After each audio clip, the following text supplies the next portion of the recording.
Dark Web merupakan sebuah bagian di dalam internet yang hanya bisa diakses oleh beberapa orang tertentu saja. Tidak mudah, ternyata untuk mengaksesnya juga pengguna perlu menggunakan software tertentu yang bisa membuat penggunanya tidak dapat dilacak.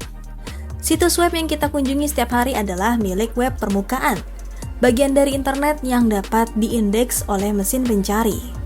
Lantas, bagaimana dengan yang lainnya? Segala sesuatu yang lain milik deep web, termasuk e-banking, layanan cloud, dan server email. Tetapi, deep web lebih dari sekedar transaksi dan korespondensi. Ini juga merupakan rumah bagi bagian terkecil dan paling menakutkan di internet, dark web terenskripsi. Sebelum kita mulai ke pembahasannya, jika kamu tertarik seputar fakta, misteri, dan konspirasi, yuk subscribe ke Coretan Misterius.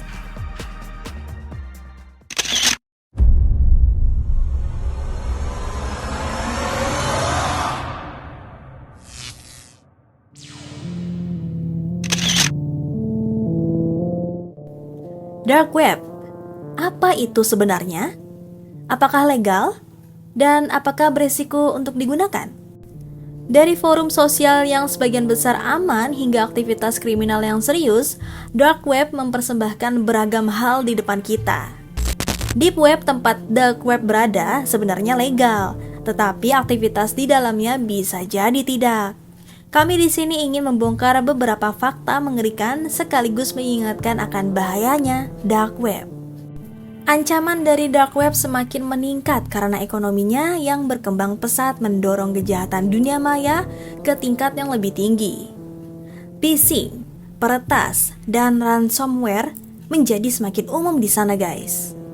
Tetapi, jangan terjebak dengan sensasi yang sering kali tercipta di sekitar Dark Web. Ini penting untuk diingat bahwa Dark Web adalah bagian dari Deep Web yang tidak terlihat oleh mesin pencari dan dipenuhi dengan aktivitas ilegal dan berbahaya. Misalnya, tahukah kamu bahwa Dark Web menjadi tempat peredaran barang ilegal dan aktivitas kriminal lainnya, menghasilkan puluhan ribu dolar setiap hari? Sementara kita mungkin tidak merekomendasikan untuk masuk ke Dark Web. Kenyataannya adalah siapapun dapat mengaksesnya dengan menggunakan browser khusus seperti Tor. Tetapi harap diingat bahwa banyak situs di sana adalah penipuan dan transaksi yang terjadi di Dark Web sering kali anonim. Selain itu, Dark Web menyimpan lebih dari 7,5 petabyte informasi, termasuk segala macam kegiatan ilegal seperti perdagangan manusia, penjualan obat-obatan terlarang, dan bahkan penjualan kartu kredit curian. Tapi di tengah semua kejahatan itu, penting untuk diingat bahwa privasi kamu mungkin tidak aman di Dark Web.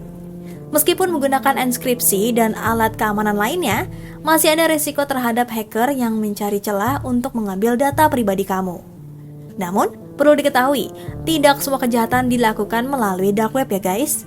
Jika banyak orang beranggapan bahwa Dark Web berisi banyak aktivitas kejahatan, maka apa bedanya dengan internet yang mungkin saat ini tampak legal?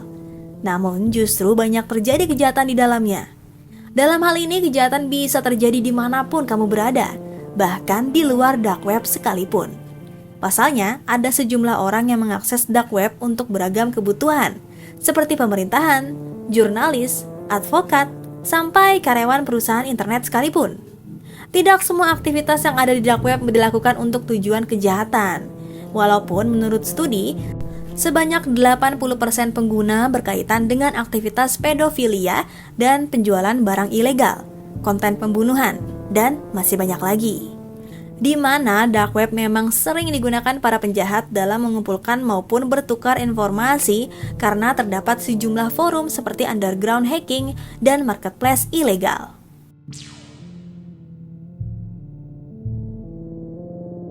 Jadi, meskipun Dark Web mungkin menarik untuk dieksplorasi, penting untuk tetap waspada dan sadar akan risiko yang ada. Jangan lupa untuk subscribe channel Coretan Misterius agar kalian tidak ketinggalan video-video menarik tentang hal-hal fakta misteri dan konspirasi lainnya. Temukan sisi gelap yang menyeramkan di Coretan Misterius.